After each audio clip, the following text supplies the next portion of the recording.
മലയാള നോവലിസ്റ്റും കഥാകൃത്തും സ്വാതന്ത്ര്യ സമര പോരാളിയുമായിരുന്നു ബേപ്പൂർ സുൽത്താൻ എന്ന അപരനാമത്തിൽ അറിയപ്പെട്ടിരുന്ന വൈക്കം മുഹമ്മദ് ബഷീർ. 1982 ഇന്ത്യ ഗവൺമെൻറ് അദ്ദേഹത്തെ പത്മശ്രീ പുരസ്കാരം നൽകി ആദരിച്ചു. 1970 കേന്ദ്ര സാഹിത്യ അക്കാദമി ഫെലോഷിപ്പ് നൽകി. ഏറ്റവുമധികം വായിക്കപ്പെട്ട എഴുത്തുകാരിലൊരാളെന്നും അദ്ദേഹം വിശേഷിക്കപ്പെട്ടു. ജനകീയനായ എഴുത്തുകാരനായിരുന്നു ബഷീർ. 1908 ജനുവരി 21 തിരുവിതാംകൂറിലെ വൈക്കം താലൂക്കിലുൾപ്പെട്ട തലയോലപ്പറമ്പ് ഗ്രാമത്തിൽ ജനിച്ചു.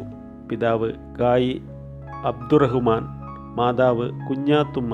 ഇവരുടെ 6 മക്കളിൽ മൂത്തയാളായിരുന്നു ബഷീർ. അബ്ദുൽ ഖാദർ, ഫാത്തുമ്മ, ഹനീബ, ആനുമ്മ, അബൂബക്കർ എന്നിവരായിരുന്നു സഹോദരങ്ങൾ. ഇവരാരും ഇന്ന് ജീവിച്ചിരിപ്പില്ല. പ്രാഥമിക വിദ്യാഭ്യാസം തലയോലപ്പറമ്പിലെ പള്ളിക്കൂടത്തിലും വൈക്കം ഇംഗ്ലീഷ് സ്കൂളിലുമായിരുന്നു. രസകരവും സാഹസികവുമായിരുന്നു ബഷീറിന്റെ ജീവിതം. സ്കൂൾ പഠനകാലത്ത് കേരളത്തിലെത്തിയ ഗാന്ധിജിയെ കാണാൻ വീട്ടിൽ നിന്ന് ഒളിച്ചോടിയതാണ് ബഷീറിന്റെ ജീവിതത്തിൽ വഴിത്തിരിവായത്. കാൽനടയായി എറണാകുളത്ത് ചെന്ന് കാളവണ്ടി കയറി കോഴിക്കോട്ടെത്തിയ ബഷീർ സ്വാതന്ത്ര്യ സമര രംഗത്തേക്ക് എടുത്തു ചാടി. ഗാന്ധിജിയെ തൊട്ടുവെന്ന് പിൽക്കാലത്ത് അദ്ദേഹം അഭിമാനത്തോടെ പരാമർശിച്ചിട്ടുണ്ട്. 1930 കോഴിക്കോട്ട് വച്ച് ഉപ്പു സത്യാഗ്രഹത്തിൽ പങ്കെടുക്കുന്നതിൻ്റെ പേരിൽ ജയിലിലായി. പിന്നീട് ഭഗത് സിംഗ് മാതൃകയിൽ തീവ്രവാദ സംഘമുണ്ടാക്കി. തീവ്രവാദ സംഘടനയുടെ മുഖപത്രമായ ഉജ്ജീവനത്തിലെഴുതിയ തീപ്പൊരി ലേഖനങ്ങളാണ് ആദ്യകാല കൃതികൾ. പ്രഭ എന്ന തൂലികാനാമമാണ് അന്ന് അദ്ദേഹം സ്വീകരിച്ചിരുന്നത്.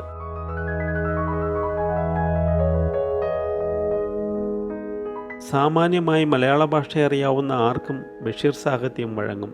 വളരെ കുറച്ചു മാത്രം എഴുതിയിട്ടും ബഷീർ സാഹിത്യം എന്നത് മലയാളത്തിലെ ഒരു സാഹിത്യശാഖയായി മാറിയത് അദ്ദേഹത്തിൻ്റെ ജീവിതാനുഭവങ്ങളുടെ കരുത്തുകൊണ്ടായിരുന്നു.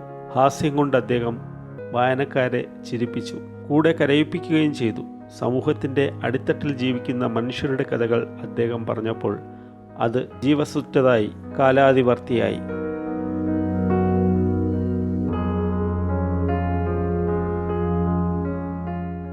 ഏറെ വൈകിയാണ് ബഷീർ വിവാഹിതനായത്.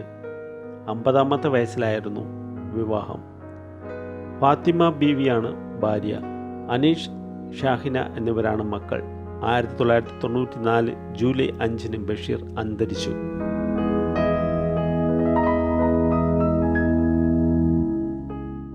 വൈക്കം മുഹമ്മദ് ബഷീറിൻ്റെ ഭാര്യയും സാഹിത്യകാരിയുമായിരുന്നു ഫാബി ബഷീർ എന്ന ഫാത്തിമ ബീവി. അരീക്കാടൻ കോയക്കുട്ടി മാസ്റ്ററുടെയും പുതുക്കുടിപ്പറമ്പിൽ തൊണ്ടിയിൽ ഹദീജയുടെയും 7 മക്കളിൽ മൂത്തവളായി 1937 ജൂലൈ 15 ഫാത്തിമ ബീവി ജനിച്ചത്. 10ാം തരത്തിൽ പഠിക്കുമ്പോൾ 1957 ഡിസംബർ 18 ബഷീറുമായുള്ള വിവാഹം. 2015 ജൂലൈ 15 78ാം ജന്മദിനത്തിൽ അവർ നിര്യാതയായി. ഫാത്തിമയുടെ ഫായും ബീവിയുടെ ബിയും ചേർത്താണ് ഫാബിയായത്.